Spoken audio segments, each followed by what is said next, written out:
Hello అందరికీ. ఈరోజు వీడియోలో ఏమాత్రం జిగురు లేకుండా బెండకాయ కూరను ఎలా చేసుకోవాలో చూద్దాం.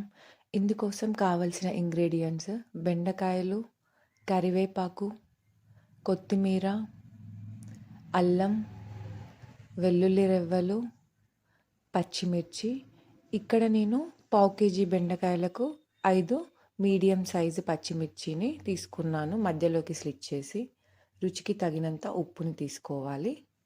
ఇప్పుడు స్టవ్ మీద ప్యాన్ పెట్టి ఆయిల్ వేసుకొని ఆయిల్ హీట్ అయ్యాక తాలింపు గింజలు, జీలకర్ర, ఆవాలు, కరివేపాకు, కొత్తిమీర, మధ్యలోకి స్లిట్ చేసి పెట్టుకున్న పచ్చిమిర్చి ముక్కలు, వెల్లుల్లి రెవ్వలు, చిటికెడు పసుపుని వేసి కలుపుకోవాలి.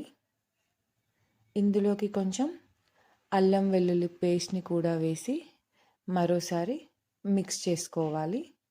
ఇప్పుడు ఇందులోకి కట్ చేసి పెట్టుకున్న బెండకాయ ముక్కలను వేసుకొని కలపాలి. రుచికి తగినంత ఉప్పుని వేసుకొని మరోసారి మిక్స్ చేసుకొని దీనిపై మూతను పెట్టి వాటర్ పోసుకోవాలి. ఫ్లేమ్ సిమ్లో పెట్టి అప్పుడప్పుడు మూతను తీస్తూ కలుపుతూ ఉండాలి. ఇలా బెండకాయ ముక్కలను ఉడికించుకోవాలి పూర్తిగా. అంతే, ఎంతో రుచిగా ఉండే బెండకాయ కూర రెడీ. జనరల్గా బెండకాయలో వాటర్ పోసి ఉడికిస్తే అది చాలా జిగురుగా ఉంటుంది, కానీ మనం ఇక్కడ మూత పెట్టి దానిపై వాటర్ పోసి బెండకాయలను ఉడికించుకున్నాము.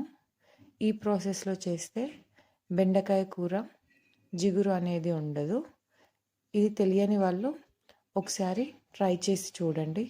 And thank you for watching the video.